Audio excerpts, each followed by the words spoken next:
welcome to my awesome Friday evening. You are listening to me, Heidi Hollis, the Outlander. So welcome to the show, everybody. Get comfortable.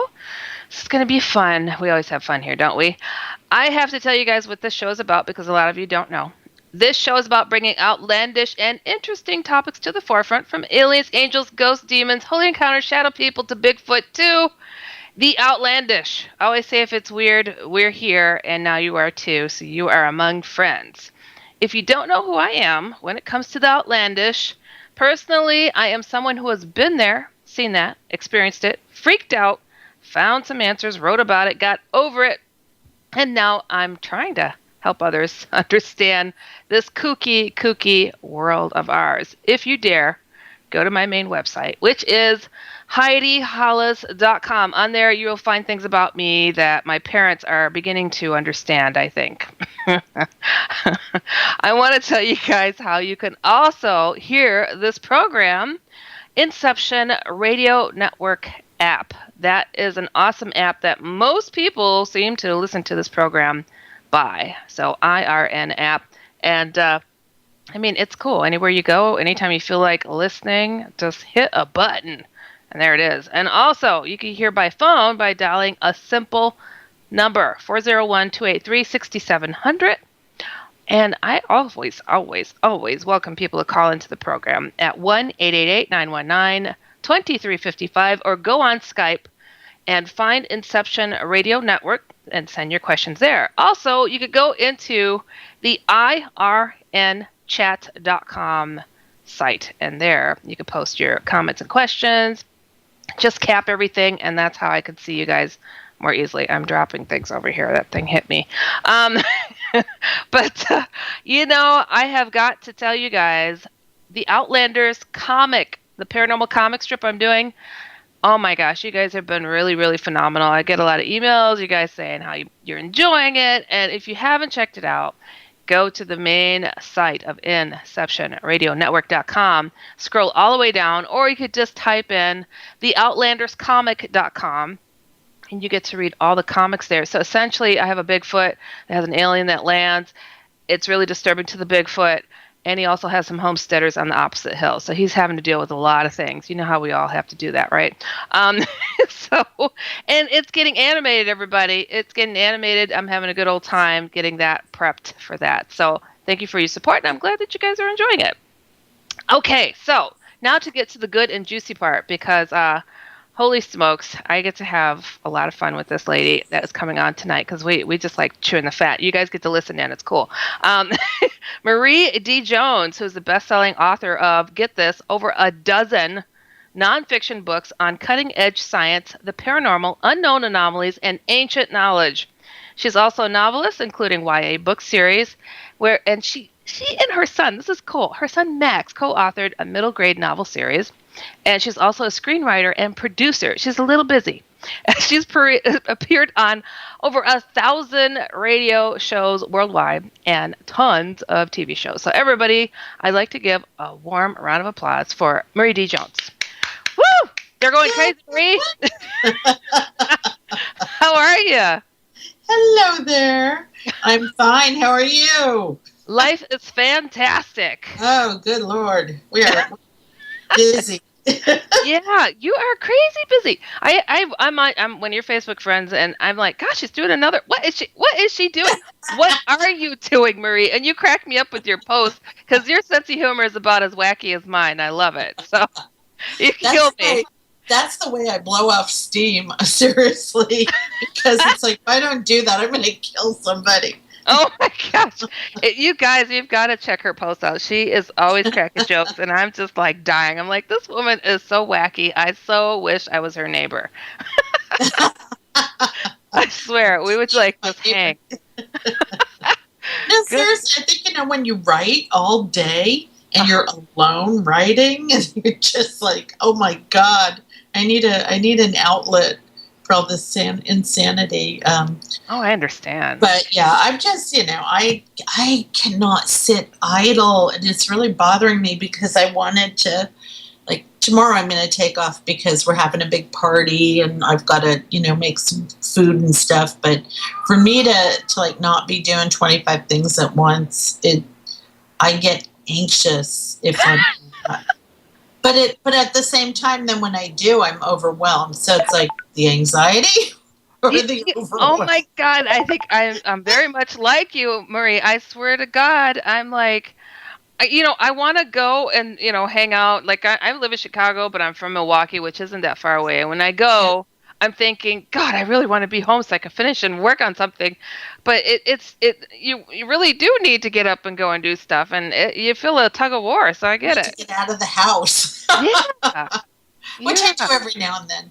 But I don't know. It's weird. I feel like at this point, if I don't just, keep going, keep pushing, there's plenty of time to rest later. And I love working, and I spend time with my son. I spend time with my family, my friends. I go out when I need to. I'm not a big social, person who goes out. I'm a real homebody. I would be a hermit if I could get away with it. So, and I'm just, really driven to, especially because a couple of years ago, I decided to kind of transition out of nonfiction. Ha ha. I'm on my third nonfiction book since then. But the idea was to do more novels, more fiction.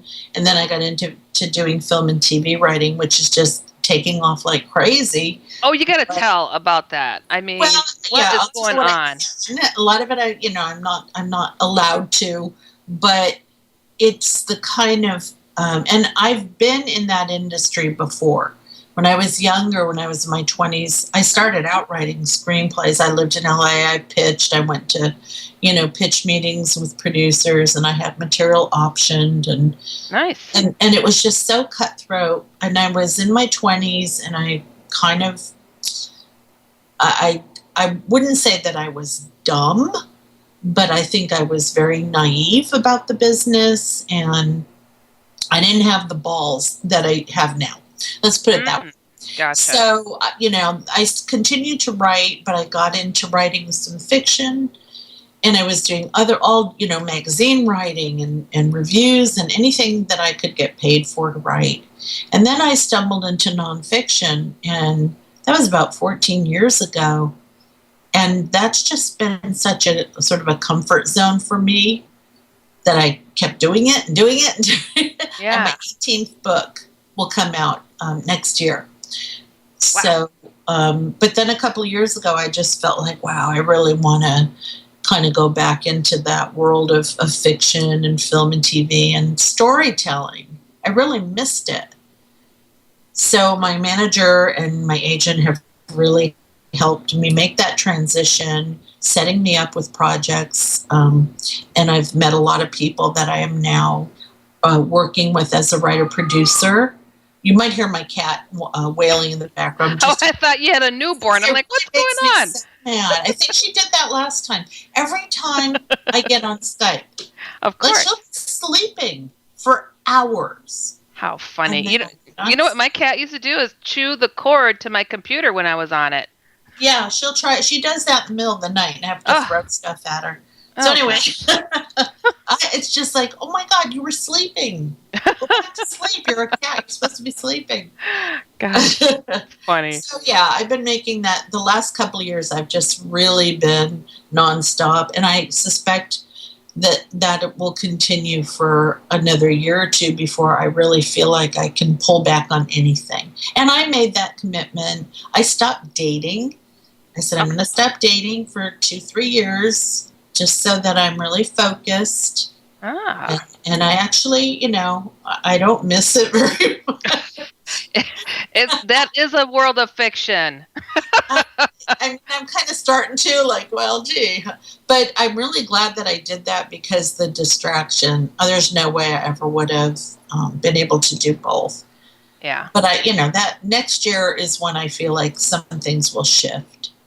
So just been working my butt off. Whatever my manager or my agent says we need you to do, I do it. And I've gotten very far with certain projects. Nice. That hopefully this year will go into production. Wow. And talking about series or film? One is a television series. Kaboom. It's based on a cosmetics empire, and I can't say the name, but people could probably figure it out. Nice. And I got the life rights from one of the heiresses to the product line, the brand. Ooh. The other one is a political drama that is at NBC, and it's pretty high up. And then I work with a company called Bright Frontier Films, and I have a number of projects with them as a writer and writer-producer, one of which should be going into pre-production in September or maybe October. And then recently, just within the last maybe 3 or 4 months, I decided to make an independent film with a young filmmaker here in San Diego that I knew, and we kind of wanted to do something together. We just didn't know what it would look like. And then after that, decided to make a short film with another group of people, because even my agent was saying, you can't really depend on the traditional way of doing things anymore. You have to, it's just like publishing with books. The traditional publishing first of all, it's really hard to get a decent book deal with an advance, unless you're a celebrity or, you've got some scandalous memoir or something. I bet you could create one of those. Come on now. You know what? Probably, I swear. But, so then self-publishing has just exploded. And that kind of got out of hand over the last couple of years, but I think it's sort of leveling off for a lot of people that really don't belong publishing their own material. Yes. Very true. So everything is changing. For the first year that I did this, we were focusing on TV and features, and now we're really focusing hard on TV because there's so much product needed with Netflix and Amazon and Hulu, and now there's Acorn, and there's all these different, YouTube is getting in on the game. PlayStation is getting original programming. And then you have all the cable networks. Snapchat just announced they made a deal with Time Warner. Who did? Snapchat. Are you serious? Well, yeah. How are they going to do that? I don't. They were going to make them like 5-minute small productions. Oh, how funny. I'm glad you said that. Yeah. Now my brain is thinking. But I mean, so talk about 24/7 original content needed all the time. And it's just such a different world. When I was younger, you didn't even think about getting into TV. It was no man's land for new writers. Feature films was where it's at. And now it's just completely flipped. So you kind of have to always be ready for the way that the market changes. And I'm really lucky that I know how to write nonfiction, fiction, films, and I've been writing a lot of TV pilots. So I know how to write everything. Nice. And that just comes from sitting your butt down and not having a social life. Isn't that the truth? Yeah, that was one of your funny posts. That and I get this too. It's like people are like, "Hey, write my book for me. We'll split the profits." Oh, please. Yeah. Like I don't have 85 things in line of my own yet. Right. It's like, are you serious? It's like, come on now. Oh, that's hilarious. People have a lot of guts, don't they? They really do. I mean, I don't know. It's a wild world out there, but it's true. It's like people are like, how do you write a book? I'm like, it's really difficult. You sit down and you start writing. And you stay down until you. See, a lot of people can sit down and start it, right? But it's the staying down that gets them. Yeah. Yes, exactly. Making time for this stuff it is difficult. It's a challenge for anybody that's involved in it. So I get it.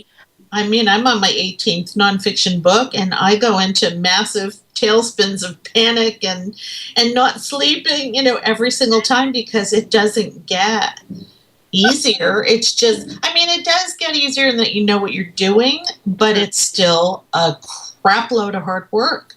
And yeah. I have to say this, and I don't mean to, to sound arrogant or anything, but there are not a lot of people out there in the world willing to do the really hard work.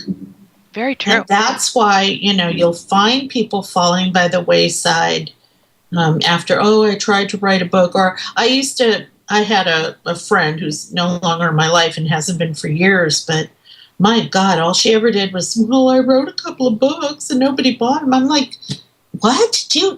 I have file cabinets full of rejections of things that I've tried. You don't give up if that's what you really want to do. You don't give up after 2 books or 3 or 8. You keep going. And that, I mean, it just isn't a whole lot of that anymore in the world. Yeah, I told people it literally took me 2 months to write my first book and 4 years to get it published. Yeah, exactly. And but I had to go through a print on demand, where it's like 50-50 at the time, where you paid half, they paid the other half to publish it. And I was like, I had to do something. And I get it. It is not an easy world. But the self-publishing thing, for new writers, I don't know. What do you say to people that are like, I want to get it out there? I tell people to go the Amazon route, to get their feet wet and self-publishing. So I don't know. It's so hard to get the right agent, and boy, do we have a fantastic agent. We share an agent. Oh my God, I love her. I've been really fortunate. You know what I tell people? First of all, don't be so arrogant to think that just because you wrote a book, it's ready to be published. Get it edited professionally. You don't have to pay through the nose. There's good editors out there. Right. Have a decent cover, for God's sakes. Don't make it look like you drew it in Crayola yourself, Really, have a decent cover, get it edited, check it for typos 1,000,000 times, because every time I have something checked, we find 10, 20 more. Isn't that the truth? Yeah, and then I put Super Volcano back out on my own. I bought the rights back after my dad died.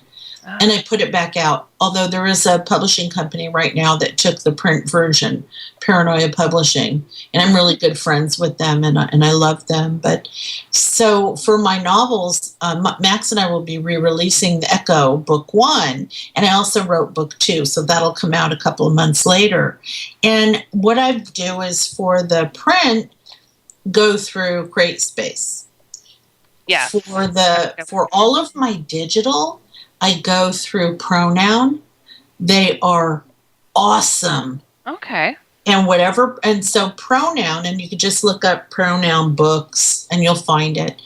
And they format everything for you properly. And what they do is, and they don't take any money from you. The money they earn is from advertising, I would imagine, but they you can choose what outlet you want them to go to, and all the accounting comes in. I'm constantly making a little bit of money, so and I just love them, and my manager turned me on to them, so I'm going to use them for everything. And then Draft to Digital is another really good source. They do. Very cool. We got to get to our first break, Marie. Sorry to cut you off. Okay. You guys are listening to me, Heidi Hollis, and we will be right back. Welcome back, everybody. You are listening to me, Heidi Hollis, the Outlander. Remembering always, if it's weird, we're here. That's why Marie's here. I'm just kidding. You got that. I love your sense of humor. People don't look at the ceiling, Heidi. Don't look at the ceiling. Don't look. Oh, that's right. Listen, I have never forgotten that, and I still at night refuse to look up at the ceiling. Oh, you have to share. Well, I forgot what we were talking about. I guess demons and ghost stuff. But oh yeah, I think you said somebody had sent you a report of their experience with some kind of demon coming out of the ceiling. Oh yeah. There's some good juicy ones. Yeah. Like that. And so we were talking about that, and I just have never forgotten that. I'm glad I left a stain on you.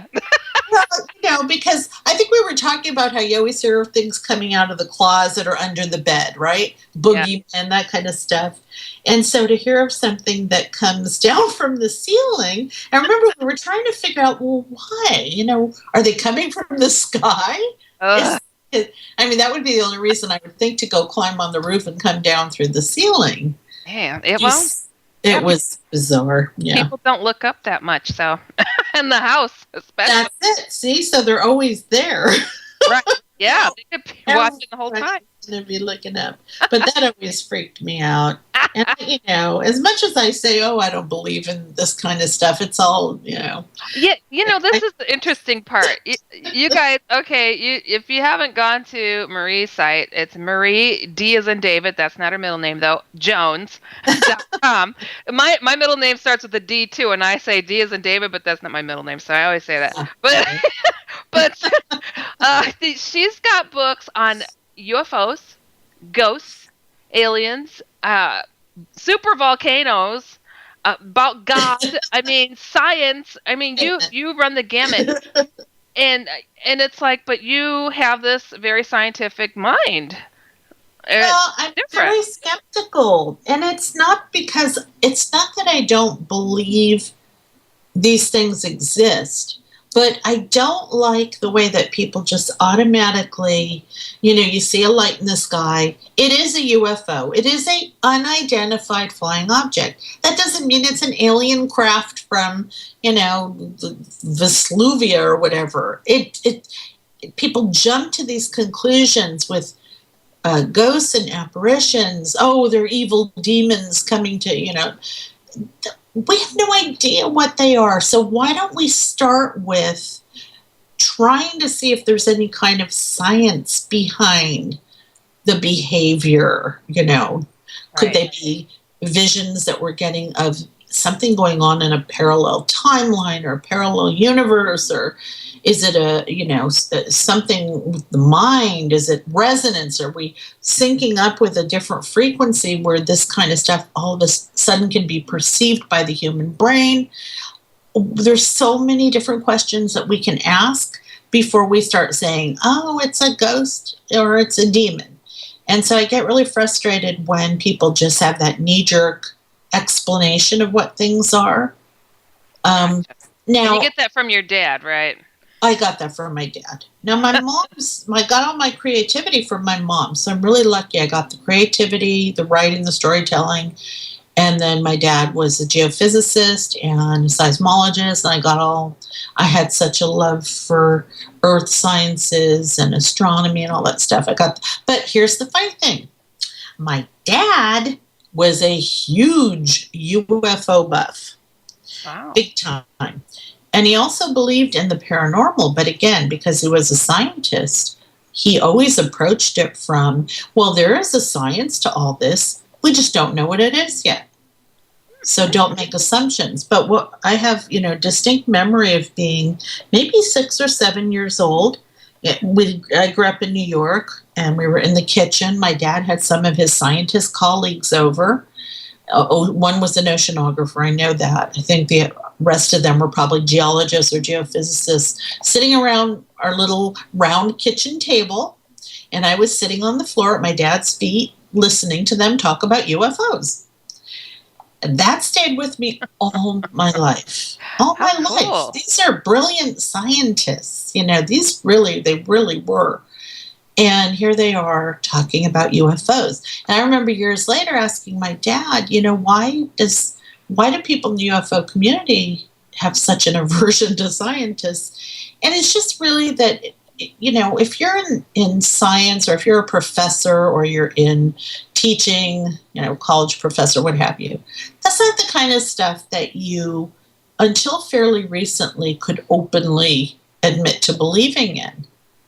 So it's the kind of thing you talked about over, cigarettes and beer around the kitchen table. Yeah. That is pretty funny. Now we have physicists writing popular mainstream books. Very true. Where they're talking about things that could be deemed paranormal. So it's definitely changed. But in the halls of, science and academia, you really were not supposed to be real open with that. And so I think scientists got this sort of bad rap as being, I remember years ago, and I'm sure you do too, the paranormal community was so anti-science. Oh, yeah. Because they were making the assumption that scientists were anti the paranormal community, and they were to an extent only because there were so many idiots in the paranormal community. Wackadoodles, perhaps? Oh, I like that name. Sounds like a dog. Like a schnitzer doodle or whatever. Schnitzer doodle. Oh, that's funny. That's not the dog either. Never mind. But, it's definitely changed. Yeah, there's a few of them out there that can make us all look bad, and then we're forever referenced, with that one wackadoodle person. It's like, come on now, no. Yeah. It's not fair. It's really not fair. The TV shows, unfortunately, Yes. So, you've been writing on some really super duper dark stuff as of late that is going to be coming out later on this year of the demonic nature. So here's how this came about. Well, I was approached by a publisher called Visible Ink Press. They do wonderful, big, giant, almost encyclopedic books. And the subject matter was the history of demons, the devil, and fallen angels. And what I liked about it is that they wanted a comprehensive look at where these concepts came from. So, the book starts really with going all the way back to the first mentions of these words, in any language. I always like to look at the word history of a subject because you can learn so much about them that way. And through religion, myth, all the way up to modern day pop culture, modern Satanism. Oh, I go through, the Inquisition, the witchcraft burning years, the whole 9 yards. The book is so comprehensive that if you said to Lisa Hagen, who's our agent, our shared agent, oh yeah, did Maria enjoy writing that? She would tell you how many times I wanted to kill myself because I was like, when is this thing going to be done? It's so dark. It wasn't that so much as how, it was like twice the size of the normal books that I write. Oh. And I was like, I can't think of anything else to write about. And I still have 20,000 words to fill. And that went on for quite a while. And eventually I ended up finding so many things that were associated with one of the three, including our, obsession with them in movies and TV and books and mythology and fairy tales, the whole 9 yards. So when I first started to write it, though, I had a couple of people warn me that, you shouldn't be doing that. Make sure you protect yourself, blah, blah, blah. I'm like, I don't believe in the religious beliefs. I'm not a Christian. I don't believe that, what Christians believe about demons. And now that I've written this book, I believe it even less because I saw where they originate from. I mean, they originated from our primitive need to categorize the world around us as beneficial to our survival or detrimental to our survival. So the beneficial became good, and we ascribed gods and goddesses and, fairies and whatnots to the good things that happen, procreation, finding food, finding shelter, and all the icky stuff that we didn't understand, death, being eaten by wildebeests, lightning and volcanoes and earthquakes. We ascribed bad deities to, demons and jinn and, all kinds of stuff, and how religion helped evolve that over time. So when you go back and you look at how all of that started with just our basic need to understand nature and categorize it, it took the fear away from me. I didn't have any problems except some technical issues, which I have all the time anyway, because I think I'm first. And I'm looking at one of your titles of your book, Looking for God in All the Wrong Places, and I'm like, well, she was. You know what? That was the very first nonfiction book I ever wrote. And it's kind of a fun sort of spiritual commentary on how we're always looking for, and not just God, but all good stuff outside of ourselves. And we never look within. It's just a very simple book that actually got me Lisa as my agent, even though the book sold, I think, 40 copies. Wow. But it led to Science, which was my biggest, that book turned everything around for me. I loved that book. Very Cool. And I'm still in shock that I got to write that book. Lisa, I had just signed with her. She said, "What do you want to write?" I said, I want to write a book about quantum physics and the paranormal. And she said, "I don't think any publisher will take it. You're not qualified. You're not you don't have a PhD, blah, blah, blah." Right. 3 months later, we had the deal with New Page. And it's because she and I both absolutely believed in that book. And New Page did too. And I'm so grateful for them. But I mean, I'm not saying that demons don't exist, because I will never say never. Especially, scientifically, if we do believe that there are infinite number of parallel universes. I'm sure in a few of them there's demons. I'm laughing to myself here about you just wrote the encyclopedia on demons, and you're like, I don't know if they're real, but what I learned is that I'm absolutely fascinated by their real origin, and I got to go into that in every region of the earth has their own version of the same demons that represent the same things. And all religions and myths and origin stories have a concept of... It's time for Optimum's Red Hot Sale. Get 200 meg internet, TV with over 260 channels, and unlimited home phone, all for $69.99 a month for 1 year guaranteed. And for a limited time, HBO and Showtime are included for 1 year. Switch today. Click for details and special web-only offers.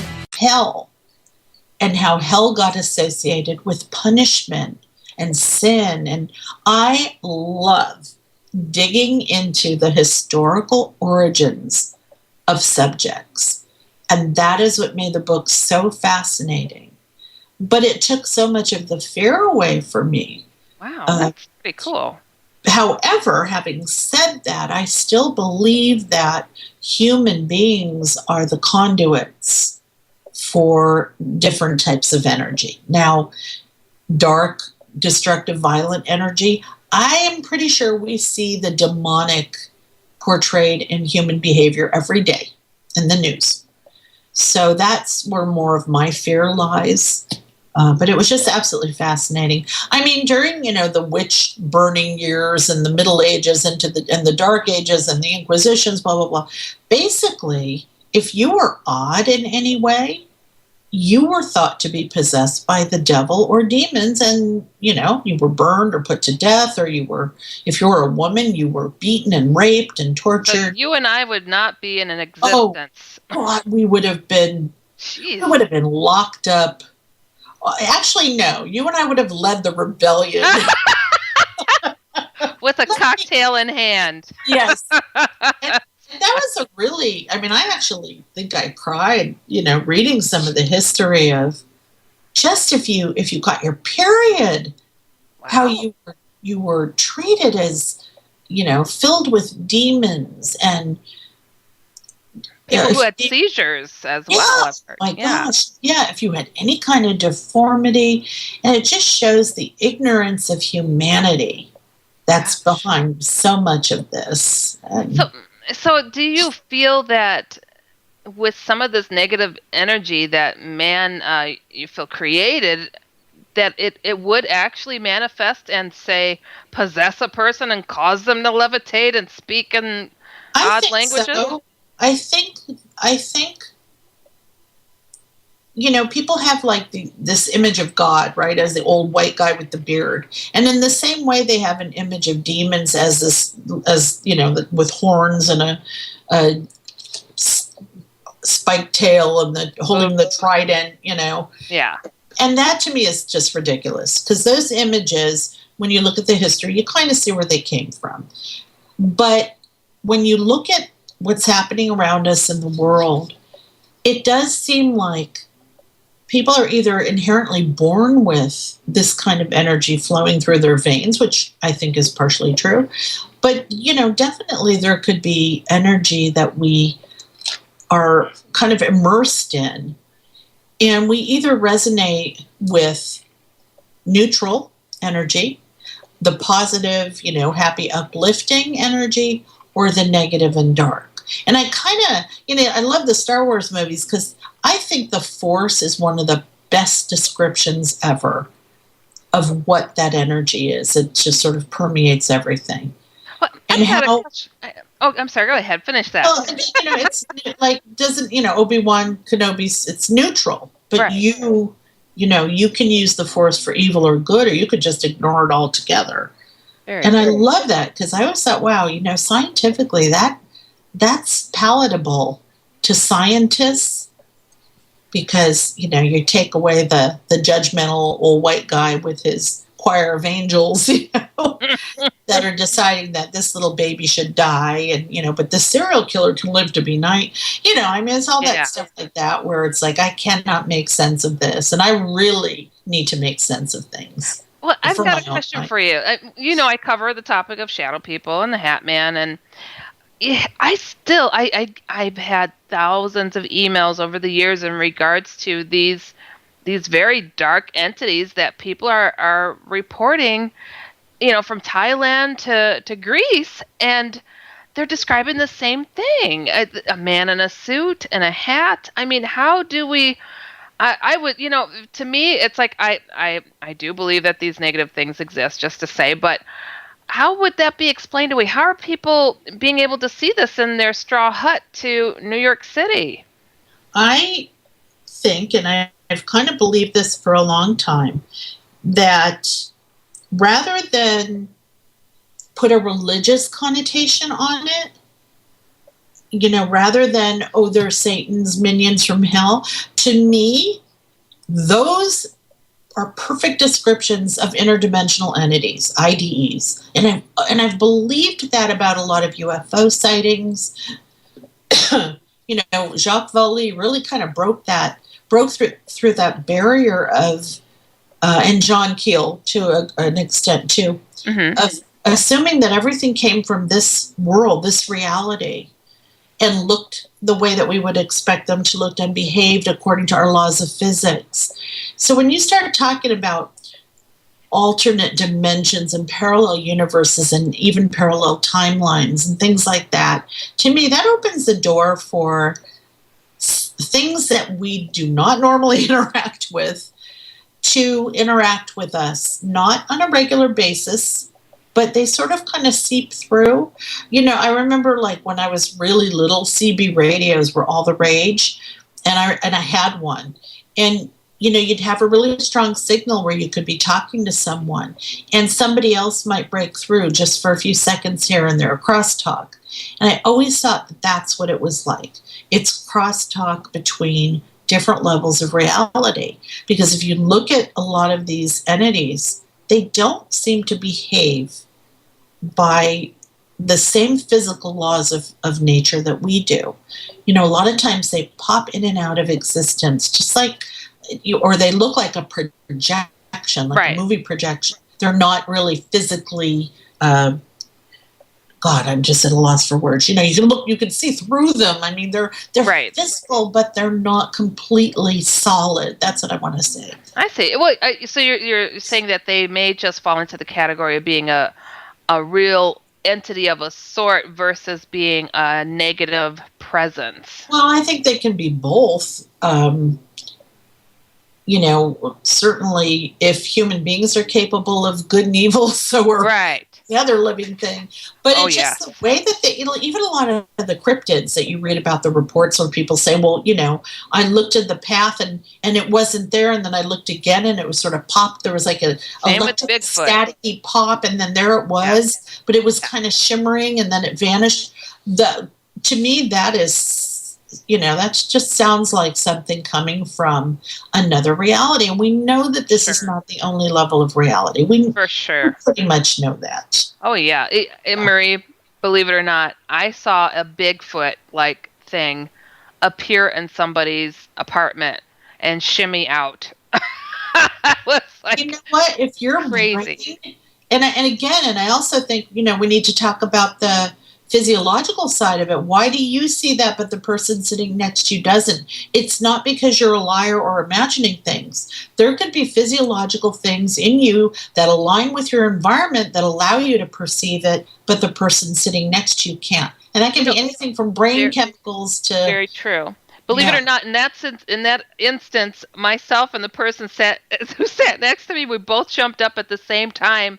I stuttered, Bigfoot, and she screamed, werewolf. Oh, yeah, isn't that weird? You both were kind of perceiving it as something different. We did both see the darn thing, but there have been instances where, I mean, a lot of times where people don't see what I've seen, and yeah, I think you're right. I mean, it could be the angle, it could be the way that the light, hits just right for me versus another person's eyeballs, or it is my own brain chemistry. DMT in your brain. Those things fascinate me so much. So no, I'm not saying that these things don't exist. Mm-hmm. I just don't like the way we always kind of narrow-mindedly claim that they're either, heaven or hell, good and evil, demons and angels or whatever. I see what you mean. We need to expand because especially those things that don't seem to originate here, they really do seem to be coming in and out of another dimension. Yeah. If you want to, for lack of a better word, where the hell are they coming from? How are they getting here? What is the mechanism that they're using to appear to us? I tell people, some things exist without a definition, but we had to put it through our filter, and we had to, say it is this way versus that way. And, it's, I get it, That's where we run into trouble because we don't know very much still about the possibilities of our universe and others, and we don't even know what reality is. We're still trying to figure that one out philosophically. Well, I would like my reality to be in San Diego right now. I really love San Diego. Oh, I would like my reality to be in Tahiti. Oh, that's a good one too. Boys. No. Oh gosh, my goodness. No, but so, I mean, a lot of people think, oh, well, you don't believe. No, it's not that I don't believe in it. I just don't believe the trademarked explanation that you hear over and over again. And I honestly really do believe that our own bodies are half the solution, because I could be standing next to you and you could see something and I don't. And the only difference might be maybe you have more serotonin in your brain, or maybe I'm on my period or whatever.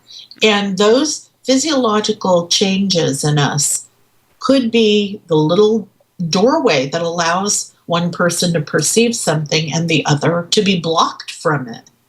Oh, makes sense. So so say you're called upon to speak at the Demon Convention because you wrote the encyclopedia on them. I'm sure I will be. This is going to be interesting. You're going to come in your goth gear and you're going to say, none of this is real. I'm just kidding. It's not real. But I get what you're saying, the different dimensions, but you'll have a lot to explain, a lot of explaining to do. And you know what, though? I will add one little caveat to that. I also do believe it's possible that if enough people believe in something, it will manifest. So it could very well be that having enough people believe that something is demonic adds to that energy. I mean, our thoughts, we know there's electrical impulses going on in the brain, and our thoughts do have a very weak energy field. But if you have, millions of people that are members of certain religions where they have a certain belief strong enough, it could create it. That could create it? Absolutely. We've got to get to our next break. You guys, you're listening to me, Heidi Hollis, the Outlander, and we will be right back. Welcome back, everybody. You're listening to me, Heidi Hollis, the Outlander, and I have Marie D. Jones, and we are just chewing the fat. The demon lady is in the house. I thought I was a demon lady. Well, you wrote the encyclopedia on them. Wait, what is the name of that book? Are you able to say? Because it's coming out later. Yeah, that one I can. That one is called Demons, the Devil, and Fallen Angels. And it's really interesting. I just had a good time, even though it was grueling. Yeah, it was such a big book to write. It was so interesting to learn the realities behind. I mean, I wrote about everything from cults, satanic cults, and the Church of Satan, and modern day Satanism, what it really is and what it isn't. Which again is when you see the truth. It's so much different from what the media portrays it as. And let's see, and then I read a lot about exorcisms and possession. Oh gosh, come on! You got to tell us about the juiciest one you've come across. There were a lot of exorcisms that I didn't know about. I mean, most of them, I think, for the paranormal person or fan, they're aware of. There was one, and I want to say her name was Latoya. I forgot. Latoya Ammons, Ammons, I believe. I forgot her name since I wrote the book a while ago. But she was an American. I think she lived somewhere in California, possibly. I'm trying to remember. But anyway, her case involved her kids, her mother, just horrible, horrible stuff, and involved a number of exorcism attempts to get everything straightened out. And I think to this day, everything is okay. And then, the usual suspects, possessed houses, possessed objects, possessed people.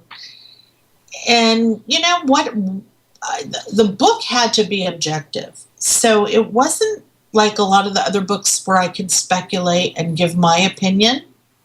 I was able to do that a little bit, but it mostly had to write it objectively because it was supposed to be sort of like an encyclopedia.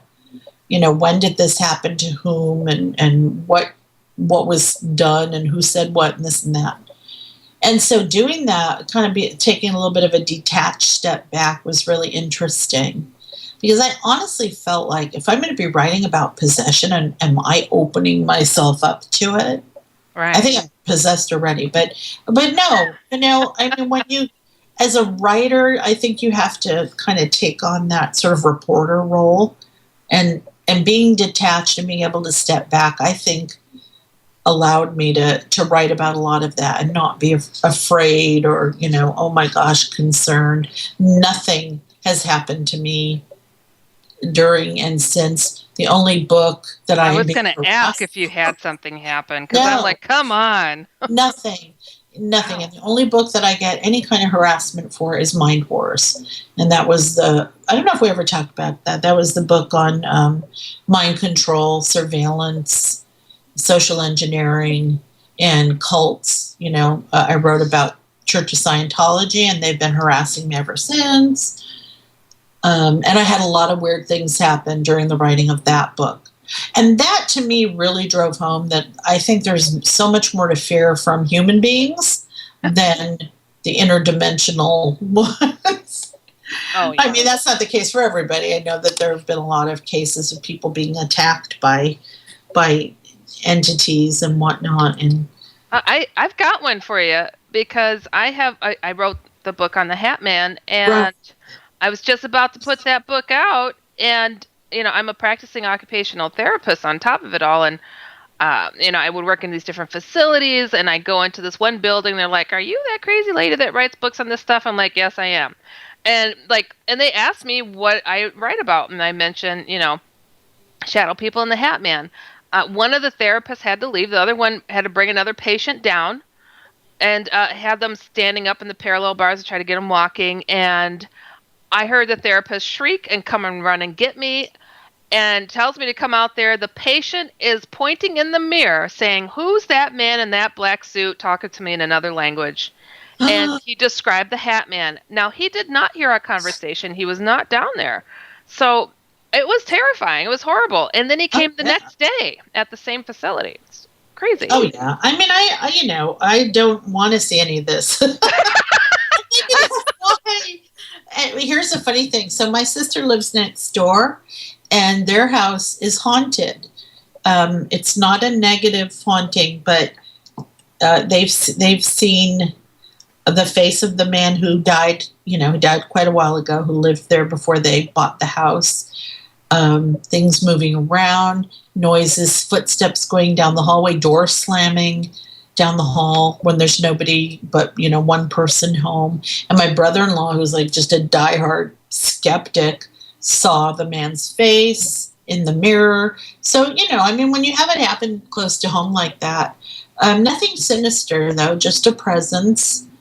And so that, so then I wonder, well, why haven't I had any of these experiences? Because I'm the one writing about them all and trying to figure out what they are. And I actually think maybe it's possible that because I'm so analytical about everything, maybe I block the part of my brain that would need to be more open to be able to perceive it. I mean, that's a possibility. My dad was the same way. He wanted so badly to see something or have something happen because as a scientist, he would then have that firsthand experience to sort of dissect, but it never did. And so I'm wondering if that's part of it. Do you have to believe in something in order for it to manifest? Are there parts of the brain that, if I'm way too left-brained and I'm not engaging, in the middle of the night when you wake up, you're all right brain. Your left brain is dead to the world. Right. That's when I kind of think, oh my God, am I seeing shadows and hearing noises? So from the ceiling, right? From the ceiling. Oh, I won't. I don't even want to look at the closet, and I will not look at mirrors. So there's something else. If I'm so skeptical about all this, I'm such a chicken. I will not look in the mirror if I have to go to the bathroom at 3 o'clock. Oh, me too. Oh, yeah, I don't look in the mirror because I know. You know what could be looking back. So the possibilities, but you're aware of other realities. So I get it. I don't want anything to prove me. So I don't know. Maybe it's my brain that's keeping it from happening. But it's just I don't really necessarily want to see a ghost or anything because that's way too close to home. You're in the house with me. No, but I would love to see something in the sky that is so just in your face. How can I deny what this is? But as long as it doesn't come really close and it doesn't land. Oh my gosh. So I don't know. I'm just mixed up. But it's funny because I remember the last time I was on the Queen Mary was quite a while ago. I was with Dave Schrader and he kind of poked me. We were up on the top of the pool area and somebody was doing their thing down at the bottom trying to communicate with the little girl. I think her name was supposed to be Kathy, whatever. And he kind of poked me in the back, I was like, what? And just for that minute, I believed. That's funny. On his face, he's like, don't do that, damn it. But I believe in everything, that everything is possible, but I will not, I won't accept any particular explanation without some kind of backing or proof. That's where I kind of run into trouble with people that are, oh my God, it was a demon. Well, how do you know? How do you know? Was it your own negative energy projecting outward, your unconscious angst and hatred and self-loathing? I don't know. Or how do you know it wasn't an interdimensional being that you just didn't understand? But it really wasn't evil. It just was scary. I don't limit it unless you can show me proof of what you're saying it is. Right. My goodness. So you're on one side of the fence when it comes to this stuff, but not really. I mean, you have the science. I'm in the middle of the fence and I'm not coming down. When it comes to odd topics, I never aim to go out of my way to try to prove anything to anybody, just for people to take and weigh their options and figure it out for themselves. And I think that's a healthy way to go about it. It is too. And it's also entirely possible that the explanations are individual. Wouldn't that be really wild? That our individual realities have the power to create what we're experiencing, and it's not going to be the same for the person next to us because it's not supposed to be. Those kind of things really are fun for me to think about because it engages us. I think for me the biggest thing is that I don't believe necessarily that these are things that are happening to us totally externally without any input from us, as part of the equation. I think, and Larry Flaxman and I wrote a book called The Grid where we talk about the internal and the external. what's going on physiologically in the human body, in the mind, consciousness, whatever, and what's going on externally in the environment, that perhaps those two need to be aligned together in a particular way for this stuff to be able to come through the door. And that's why it's so elusive. It's not supposed to be a 24/7 part of our lives, because I think we would probably, have an issue, go crazy, or, have an issue with that. Oh, I think many people have. I mean, I'm sure that you've gotten some of the emails that I get. It's like, it rips your heart out. People that are aware of other realities, and they're so isolated and alone. Right. And they feel like they can't focus on the conscious reality of now, where they have to work a job and take care of their family and their health, blah, blah, blah. Yeah, that's, I think, why we may have physiologically been built to experience this stuff very erratically, because we're not supposed to have that happening all the time. It's like deja vu. I love deja vu because I think that's such a gateway paranormal experience. Oh, yeah. And the thing is, could you imagine feeling that way all the time? You wouldn't be able to function. True. But to have it every now and then is just, to me, like a reminder of, hey, there's another level of reality operating here. Peekaboo, What do you think they are? To me, I feel like it's letting me know I'm right where I'm supposed to be. And my deja vus let me know, like, what's going to happen next. It's not just, this is familiar. They're precognitive. They have a cognitive aspect to them. Yeah. I always thought that I was seeing myself in a parallel universe where the timeline there was just a little bit ahead. Or the timeline here, actually, because it would be reverse. So me here in this reality would be like a fraction of a second ahead of what I was having the deja vu, the other reality. And that's why you can kind of predict what the next words are going to be out of the person's mouth while you're having deja vu. Or, in deja vu, that door opened. Oh, the door opened. So there's that little really, fraction of a second precognitive element to it that I think is so indicative of the fact that we might be. And come on, physicists are saying that there may be an infinite number of parallel universes, and we are going to exist in an awful lot of them. So what stops the one where we're almost doing the exact same thing that we're doing in this one from manifesting every now and then through deja vu? It's almost like maybe our brains are syncing up the two universes just for a few seconds. That makes sense. And now, I don't know if you heard this, but other universes are going to become our reality soon, I hope. I'm sure you've heard the chatter about the secret space program and how we've been going out to the moon and whatever for a long time, just not announcing it. Well, the hacktivist group, whom I had on, I had a representative from Anonymous come on my show a few weeks ago. It was really cool. And they have released that, they like to tap into NASA every once in a while, the hacktivist group. Right, see what's going on. Yes, and they said, and they said it looks like NASA is preparing to announce that aliens are in existence and they have found some of their colonies. Isn't that something? I heard that, what's his name? Stephen Greer? Is he the one that I see all the time talking about this big announcement coming? And Disclosed TV is always talking about it on Facebook. The only problem I have with that is that I've heard it before. We've heard that claim before. Disclosure is imminent. It's going to happen. It was supposed to happen at the last election. It was supposed to happen when Barack Obama got elected. Sure. We were going to finally have disclosure. I'll believe it when I see it. And then I'm calling you up.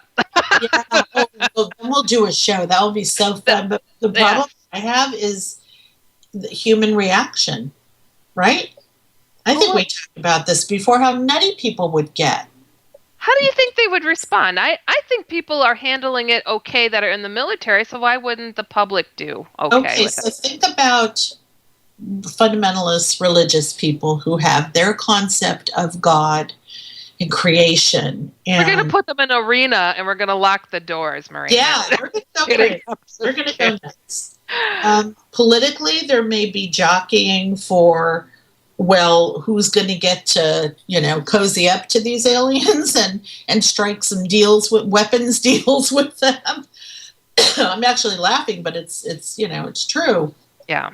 I think those deals have to be done. Yeah, is it going to change our day-to-day lives to the point where you'll have a lot of people panicking because, well, do we know for sure that they're friends, or maybe I better stock up on food and water just in case, and, you know, go get all my cash out of the bank. And I hate to say it, but I don't have a lot of faith in humanity that they would respond accordingly.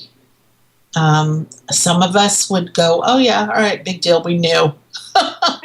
Marie, I think we'll be fine once we see what they taste like. Once we cook them on the grill. Or they oh, God. If it goes good with barbecue or teriyaki sauce, and Exactly. then we'll figure out how we want to work things out. If there's no carbs, because I don't eat a lot of carbs, you know, let me just say that right here. I don't think there's a piece of toast in all of California. I'm just saying. I swear. Oh I just went there recently, and I'm like, anybody got a piece of... Good Lord, where's the bread basket? It's just like, come on now. Yeah, we are all... You'll be skinny forever. Oh, God, I wish. That's why...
Is above.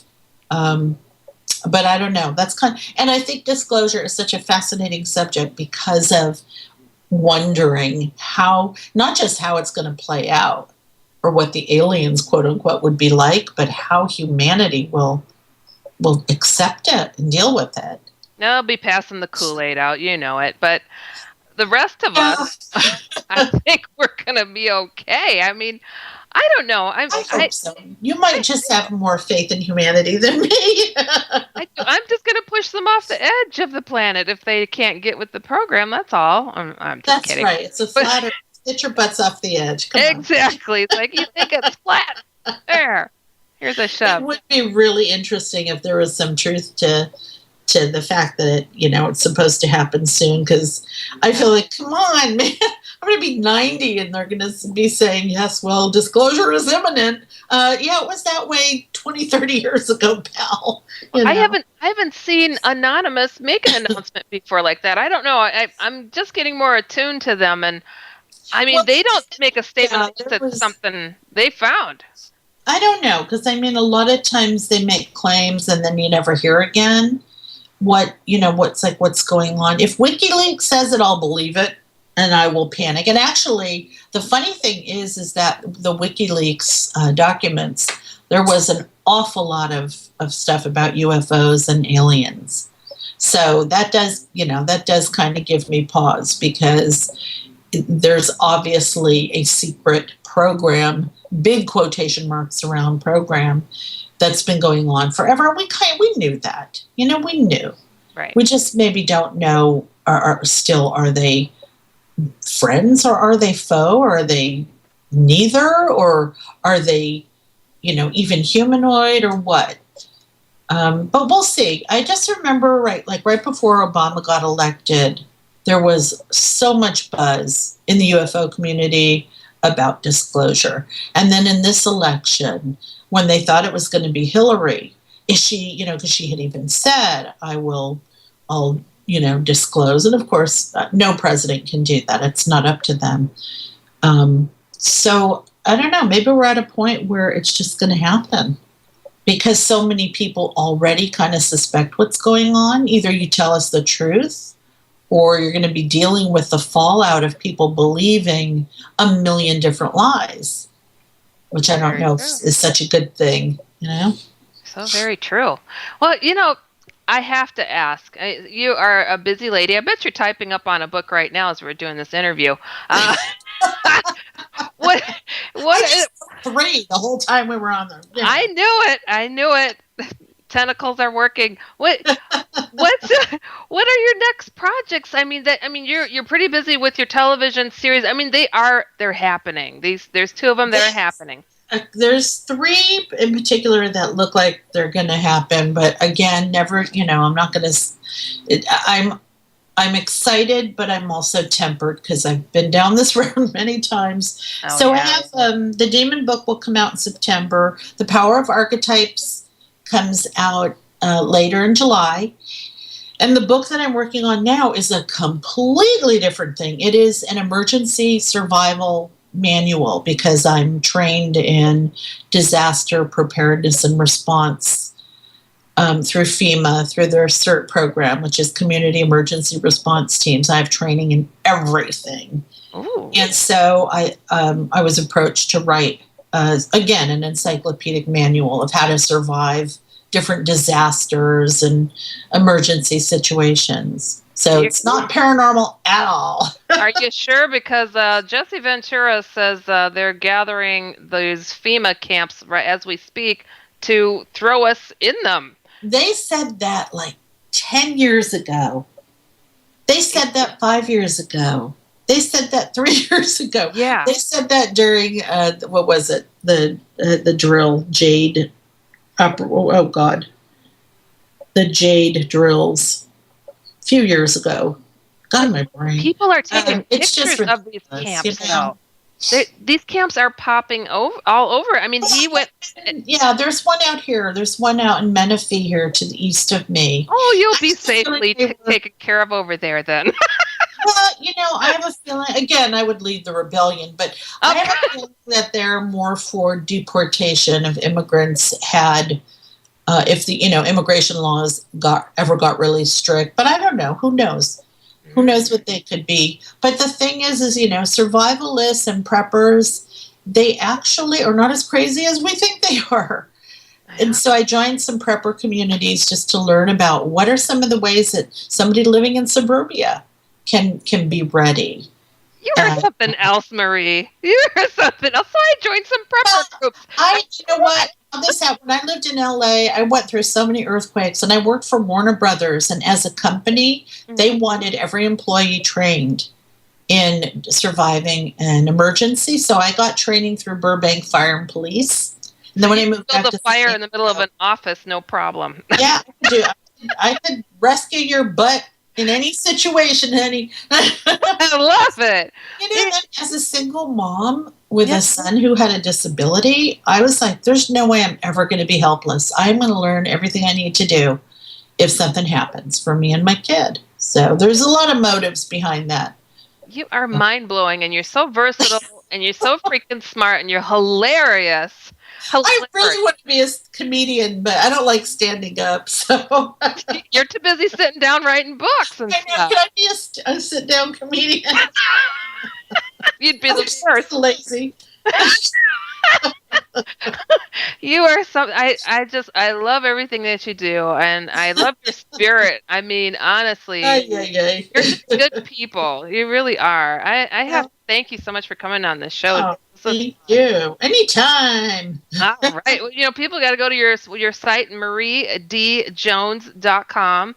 You got a gazillion projects coming out, TV shows, films, and books. And I don't know, maybe you'll make cupcakes one day, too. Who knows? I cannot cook or bake to save my life. Thank you. I need a man to do that for me. So we're safe. We'll never have to eat her cooking. All right. I won't be opening any restaurants anytime soon. No. All righty. Well, you guys, we've come to the bottom of another show. Remember, you can catch me here every Friday, 8 p.m. Central, 9 p.m. Eastern. You've been listening to me, Heidi Hollis, the Outlander. Remembering, always, if it's weird, we're here. Good night, everybody.